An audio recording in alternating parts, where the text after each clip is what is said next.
Bună ziua, frumoși mei tauri, bine ne revedem, dragii mei. Astăzi vom face etalarea generală pentru luna iunie 2024. Înainte să începem treaba, vreau să zic, am de făcut un anunț, începând cu această lună iunie, etalările de iubire cu cele despre sănătate și bani vor fi într-un singur video, da? Voi fuziona, bineînțeles că vom da informații amănunte, așa cum sunteți obișnuiți, doar că în loc de 3 videouri, de exemplu, sau 3 etalări, voi face una singură în care vom vorbi despre toată lumea și despre toate problemele financiare sau sănătate, da? Așadar, pentru că v-am tot spus că vreau să fac și videouri despre astrologie și nu reușesc să găsesc timp, trebuie neapărat să încep să structurez cumva. Nu prea mă pricep eu la structură, nu prea mă pricep eu să mă organizez foarte bine, dar învăț, încerc să învăț. Așadar, dragii mei tauri, frumoșii mei tauri, să vedem care sunt primele 3 mesaje pe care trebuie să le ascultați de la mine pentru luna iunie 2024 la nivel general, da? Să vedem ce vor cărțile să aflați de pe acest canal. Taur, Soare, Luna, Ascendent sau Venus, bineînțeles, în zodia Taurului. Flexibilitate ți se cere într-un anume domeniu, probabil, sau într-o anumită, nu știu, zona vieții tale. Aici avem abandon, foarte interesant. Și trădare, wow! Dragii mei tauri, cred că sunt vreo 3 etalări de când tot văd la voi aspectul ăsta cu trădarea, cu... Nu știu ce se întâmplă. Și avem aici simți ascuns. Îți ascunzi ceea ce simți. Unii dintre voi ascundeți, dragii mei, poate unii dintre voi iubiți în secret pe cineva.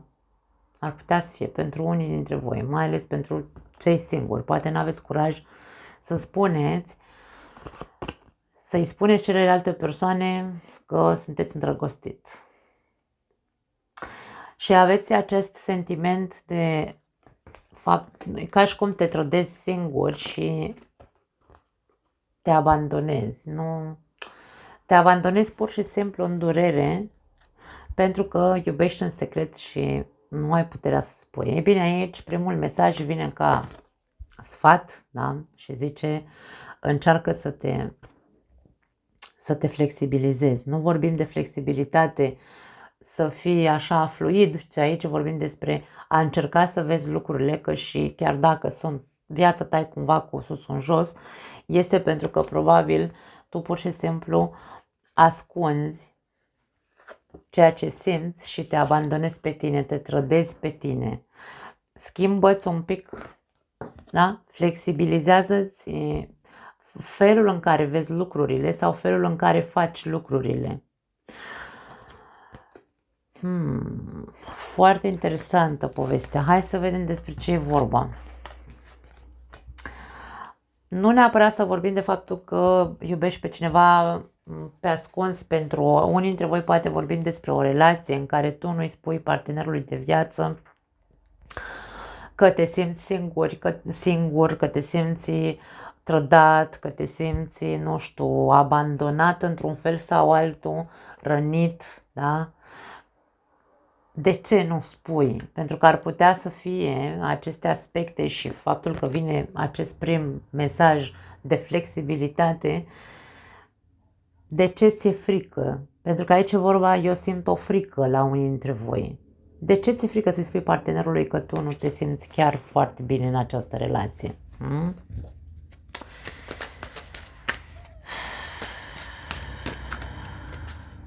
Acum mai poate fi o altă variantă. Atenție! Unii dintre voi ați fost cei care ați trădat sau care ați fost trădați și încă mai stați cu persoana care v-a trădat sau încă mai stați cu persoana pe care ați trădat-o, dar în același timp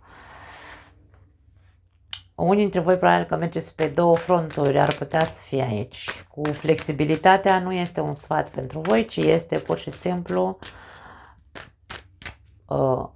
adaptabilitatea, a ști să te fofilezi și să ascunzi faptul că trădezi sau să te faci că nu vezi că celălalt te trădează. Da? Pot fi o grămadă de interpretări, dar na. Hai să vedem ce spune tarotul. Judecata la capătul cărților. Ești pregătit? Eu aș spune că tu ești pregătit din punct de vedere energetic să faci o mare transformare la tine, să vezi lucrurile altfel, să te trezești, să îți dai seama ce ai de făcut. Pentru că aici, dacă vorbim despre faptul că tu nu te simți iubit sau nu te simți sau trăiești într-o relație unde ești trădat sau tu trădezi, aici e vorba de hei, vine goarna și de foarte mult timp probabil că îți tot răsună așa un sunet în cap și îți spune, trezește-te odată, ce faci? Ce faci? De ce trădezi? De ce stai cu un trădător? De ce stai și plângi în loc să spui celuilalt că îl iubești sau că nu îl iubești sau că nu mai poți să stai lângă el sau că te simți într-un fel anume? Aici e vorba de a deschide gura și a vorbi.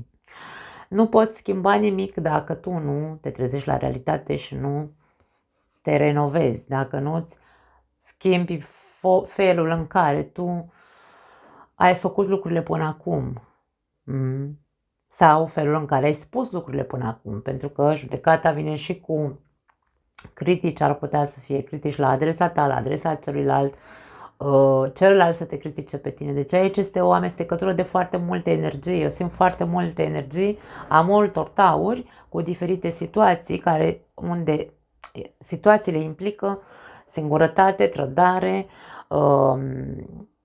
ascunderea unor lucruri sau sentimente, da? Hai să vedem situația. 3 de spade. Începem în forță la voi. Eremitul, da. 5 de monede și 8 de spade. Unde ai rămas tu înfipt? Pentru că aici mie mi-arată că tu ești într-o situație fără ieșire. Din punctul tău de vedere n-are ieșire situația asta, da?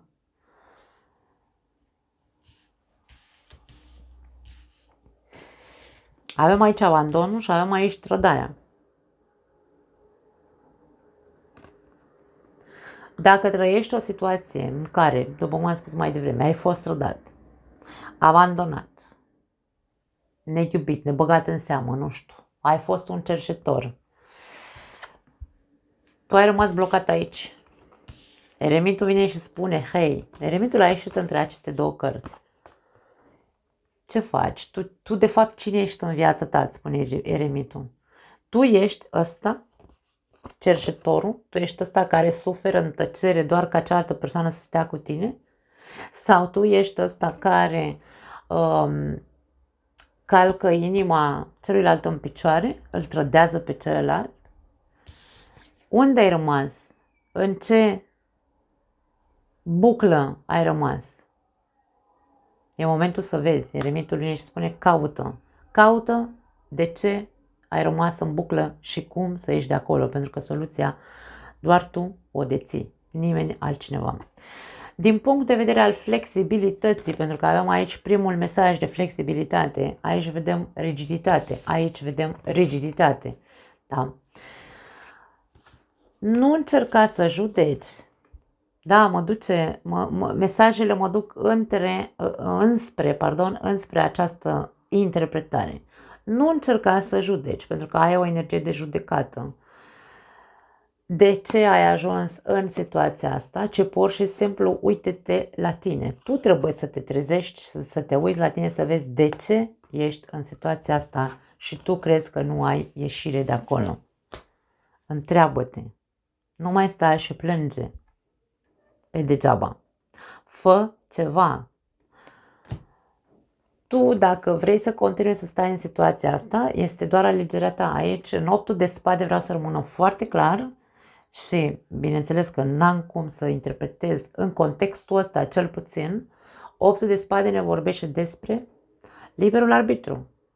Tu hotărăști când vrei să se termine tâmpenia asta pe care o trăiești. Nimeni altcineva.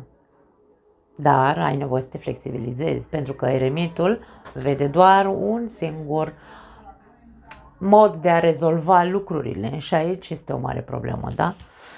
Deci, treaba este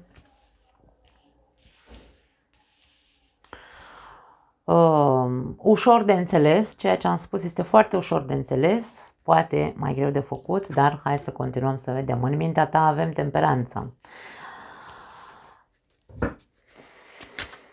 Temperanța în mintea ta îmi spune că tu încerci pur și simplu să liniștești lucrurile.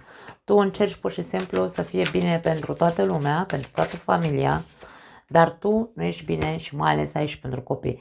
Unii dintre voi aveți o mare problemă și stați în relația asta sau în situația asta, pentru că nu neapărat să vorbim despre o relație, ci vorbim despre o situație provocată în urma unei trădări, da? Tu stai acolo pentru copii sau pentru copil sau pentru că tu vrei să fii cel care se sacrifică într-un fel sau altul. Degeaba încerci să menții liniștea, pacea, calmul și să dai aici să vă împăcați, da? Aici vorbim despre împăcare, persoane care se împacă de dragul de a avea o familie cu gândul, da? Mintea conștientă este îndreptată înspre încet vom ajunge să fim bine. Dar este doar o speranță, mie vine să spun. În momentul de față, simt că e doar o speranță a ta și nici de cum ceva real. Hai să vedem ce ai tu de fapt în mintea ta subconștientă. Ia uite ce zace aici, 9 de spade. Tu la suprafață menții echilibru, la suprafață menții o imagine de părinte, cum spun, care controlează, că bine, nu control într-o manieră urâtă, nu. Controlezi fațeta familiei, toți suntem bine fericiți, tu ești calm, ești vesel, ești ok la suprafață sau în afara casei, da? Dar în interior, ia uite, 9 de spade, numai tu știi ce zace în tine, numai tu știi ce simți pe dinăuntru. Așadar, hai să vedem ce vrea să ne spună nouăleța de spade. Foarte interesant aici. Roata norocului și cavaler de monede. Dacă tu în interiorul tău trăiești de fapt un coșmar, trăiești stresat, foarte stresat aici, o anxietate este foarte mare, da?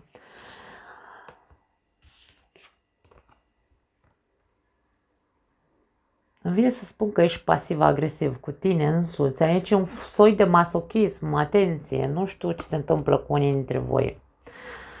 Câteodată spui că tu ești ăla care n-ai demonstrat niște lucruri, câteodată spui că tu ești ăla care ți-ai provocat situația pe care o trăiești. Altădată ești invers, altădată zici, eu am făcut tot ce mi-a stat în putință, mă învinovățesc că am stat ca fraierul acolo, în relația asta, nu știu.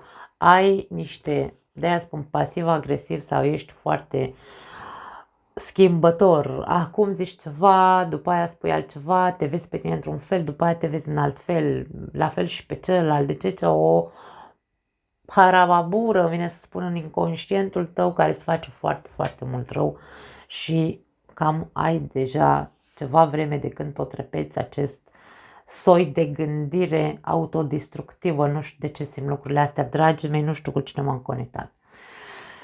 Bucla o avem aici, în subconștientul tău.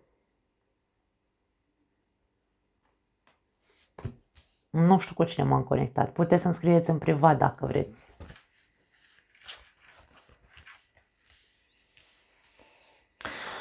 Ce vrea de fapt să ne spună judecata este că e momentul să deschizi ochii și să vezi. Să observi bucla. Pentru că îți faci rău, ești masochist tu cu tine. Te distrugi singur într-un fel sau altul. Da? Poate unii dintre voi vreți de foarte mult timp pentru că ați observat că n-aveți ce să mai faceți și că trebuie să schimbați macazul într-un fel sau altul. Și probabil că unii dintre voi vreți să abandonați ori o relație, ori, nu știu, o situație. Vreți să ieșiți dintr-o situație pentru că nu mai puteți cu situația asta. Tot încercați să căutați soluții și n-ați reușit să găsiți până acum. Și dorința voastră de a abandona situația respectivă este atât de mare încât nu vă dați voie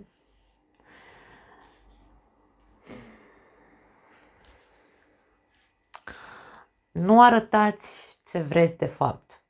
Și de aia vorbim aici despre masochism, pentru că tu te omori singur, nespunând că te-ai săturat de situația pe care o trăiești, nespunând că vrei să... Pentru că tu abandon înseamnă trădare. Dacă tu părăsești o situație care nu îți mai este benefică, te duce la boală aici, e posibil ca unii dintre voi dorința asta de abandon să fie atât de mare, dar simțul de răspundere sau vinovăția pe care o simțiți vă omoară și ea în același timp, pentru că voi considerați că îl trădați pe celălalt, dacă sau trădați, nu știu, familia, trădați ceva aici, da? Și de aia este foarte, foarte mare greutatea și coșmarul ăsta pe care îl trăiți și masochismul pe care îl aveți față de voi înșivă. Aici vi se spune: hei, respiră un pic și flexibilizează gândirea, pentru că ai aici o mare problemă de a vedea lucrurile într-un singur fel și nu e ok așa.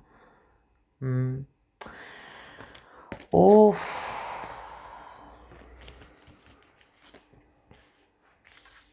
Deci aici e vorba de trezire. Trezește-te. Hai să vedem în trecut. Pași de cupe. Nu știu dacă pentru unii dintre voi e vorba despre copiii voștri, dragii mei, pentru că din nou avem conotație de copii. 8 de bâte și lumea. Dacă e vorba despre copiii voștri, ați încercat să aveți discuții cu ei, să puteți să puneți la punct, să finalizați o problemă, să ajungeți la o concluzie. Dar din ce văd, nu s-a ajuns la acea concluzie și aici încă se fierbe pe dinăuntru foarte tare, nu? Pardon, n-am început să sughiți.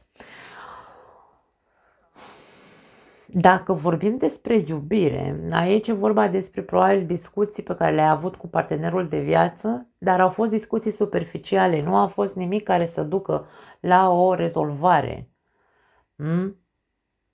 Totul a fost superficial, discuțiile n-au fost foarte profunde, pentru că ai un paș de cupe. Aici s-a discutat, într-adevăr, despre probabil probleme emoționale, probleme de, nu știu, mă iubești, nu mă iubești, dar au fost chestii superficiale, nu au dus nicăieri. Nu. Pentru alții dintre voi, distanță. Poate în ultimele 3 luni de zile n-ați mai fost unul lângă altul, da? Pentru că avem conotația de distanță emoțională, indiferent că ați fost sau nu în aceeași casă, distanța a existat între voi. Pentru alții dintre voi distanța este fizică și comunicațională, adică nici n-ați mai comunicat în ultimile luni. Ori ați comunicat strict necesar pentru copii, nu știu, pentru ce înseamnă fiecare, pentru fiecare dintre voi discuții superficiale. În viitor avem pași de bâte, avem 3 pași aici, da? E foarte, foarte intensă energia de superficialitate. Îndrăgostiții și Marele Preot.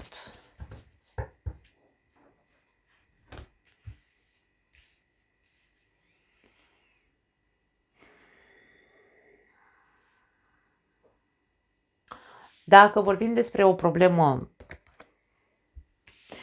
cu un copil, de exemplu, aici vorbim despre persoane care în următoarele 3 luni de zile, dacă ies din bucla lor, pentru că aici e vorba de a te trezi, de a-ți da seama ce se întâmplă, de a nu te mai considera un părinte, știu și eu, trădător, dacă abandonezi situația asta care se întâmplă cu copilul, adică dacă te dai bătut într-un fel sau altul, ca și cum dacă tu ai o relație urâtă cu copilul tău și copilul tău are, știu și eu, e major, da? Nu vorbim de copii minori, că doar nu vorbim aici de, zic cărțile, abandonează copiii dacă copiii sunt de 15 ani, da?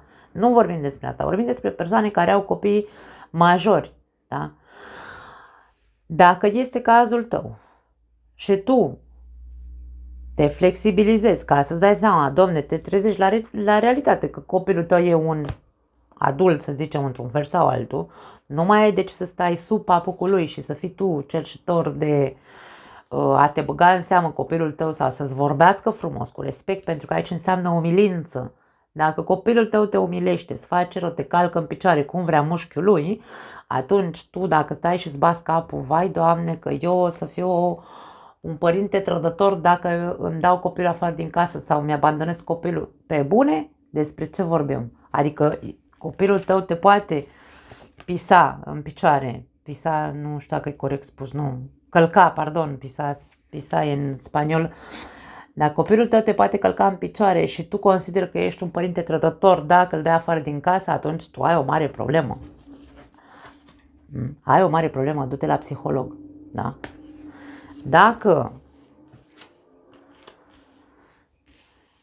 te trezești, da? Tu cu copilul, te trezești, în următoarele 3 luni de zile observi, da? Aici avem mesaje. Ajungi la o concluzie, pentru că faci aici, după cum am zis, o introspecție, ieși din bucla ta, nu mai ești masochist cu tine și așa mai departe, ce am zis mai devreme. Vei ajunge la concluzia, la o, hai să spunem așa, la o momentul zero din viața ta, răscrucea de drumuri în care vei spune, ok, copilul meu va fi întotdeauna parte din familia mea, dar eu aleg altceva. Și aici aleg ce? Aleg, nu știu, aleg ca un om matur, cu capul pe umeri, ca un om înțelept. Aici va avea loc o alegere înțeleaptă pentru cei care se trezesc și nu mai sunt marionetele copiilor lor, pentru că pentru unii trebuie despre asta vorbim. Pentru cazul în care vorbim despre trădare aici în iubire, că tu ai trădat, că ai fost trădat și încă rămâi în această relație ascunzând că ai trădat sau că te faci că nu vezi că ești trădat. Din nou, dragii mei, și voi dacă sunteți masochiști și nu stați decât să ori să faceți rău, aici trebuie văzut a cui e situația și care e situația de fapt.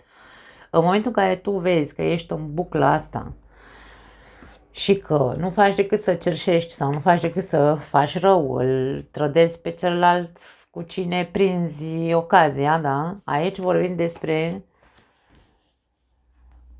aceeași trezire în care viața, probabil, pentru că viața e foarte inteligentă, dragii mei,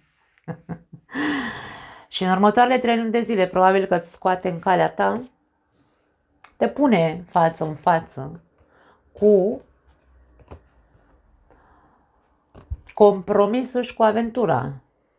Ce alegi? Alegi să te compromiți cu adevărat față de tine în primul rând. Mă compromit cu mine că sunt un aventurier și că nu pot să trăiesc legat de o singură persoană și că voi fi probabil toată viața mea un trădător și voi face rău partenerului cu care sunt, pentru că am ajuns la concluzia că, domne, eu așa sunt sau asta îmi place, nu mă regăsesc într-o relație de compromis, da? Sunt flexibil, mă trezesc și sunt flexibil și îmi dau seama, băi, stai puțin, aleg să-mi trăiesc viața așa din floare în floare, nu îi spun celuilalt, deci aici aleg să-i spun celuilalt, mă compromit să-i spun, nu pot sta așa, pentru că avem mesagerul aici, da? Pentru cei care vă faceți că nu vedeți că sunteți trădați în următoarele 3 luni de zile și voi sunteți puși în aceeași situație, față în față cu ce fac, cât e de importantă familia, ce fac cu, hai să spunem așa, pentru că vorbim despre o structură mentală rigidă, care are legătură cu moștenirea de familie, ce ai moștenit de la părinți. Vei ajunge la concluzia că aduci cu tine un bagaj în care compromisul este unul care atârnă foarte mult aici, da? Vedem cât de mult În mintea ta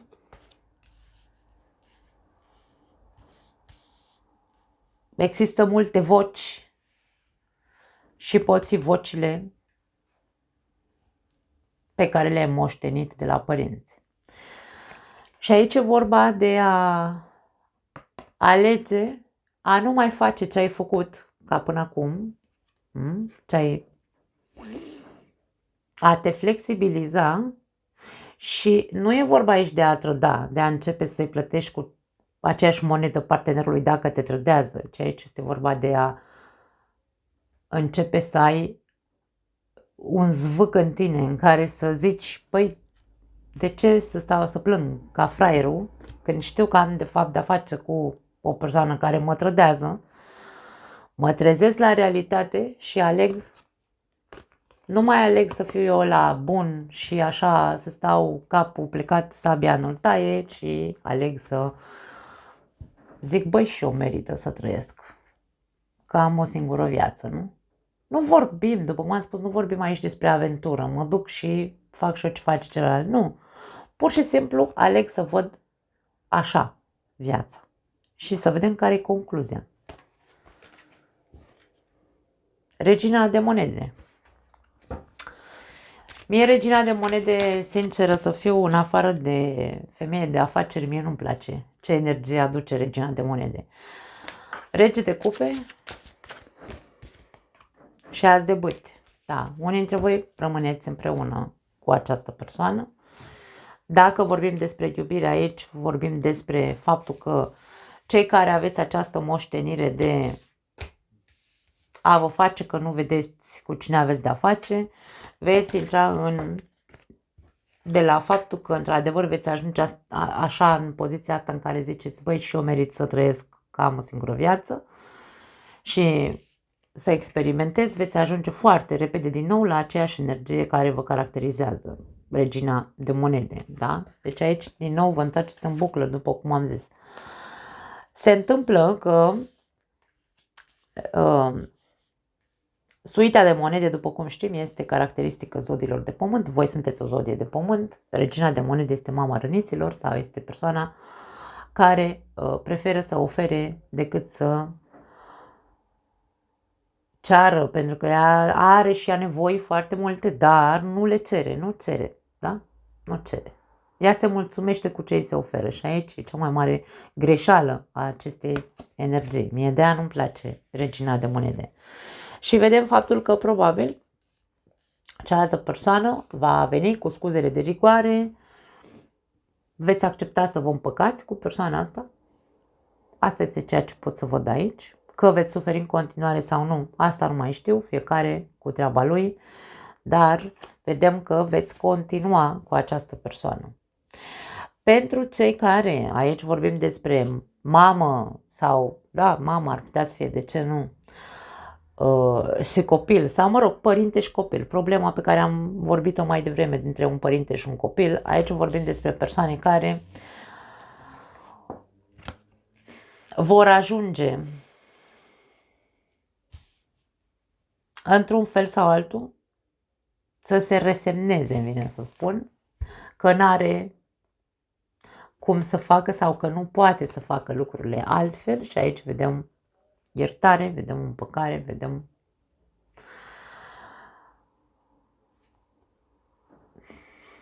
nu pot spune altceva.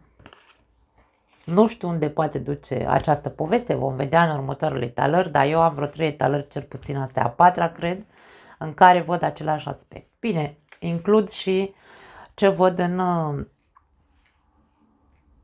etalările pe care le fac pentru membrii acestui canal, pentru că și acolo au ieșit la Taur destul de multe mesaje de genul ăsta cu trădare și abandon. Dragii mei, nu pot să spun altceva, această etalare este una foarte, foarte... Vedem împăcare. Și dacă sunteți singuri și voi, nu știu, aici ați fost abandonați, habar n-am, ați fost în depresie, tot felul de lucruri din astea foarte ciudate, vedem că vă veți împăca cu acea persoană care vă abandonează, va alege să se întoarcă înapoi și să vă spună că vrea să se compromită și că probabil vrea să se și căsătorească cu tine, nu știu, ar putea să fie ceva de genul, sau tu ești cel care face această cerere de iertare dacă tu ai abandonat această persoană, da? Concluzia este că, da, vă veți împăca, că tu ceri iertare sau celălalt cere iertare, nu are importanță, aici vedem că există pentru mulți dintre voi, alegerea este împăcarea. Nu pot să zic altceva. Nu mai am altceva, dragii mei. Vă pup. Ne vedem data viitoare. Ciao.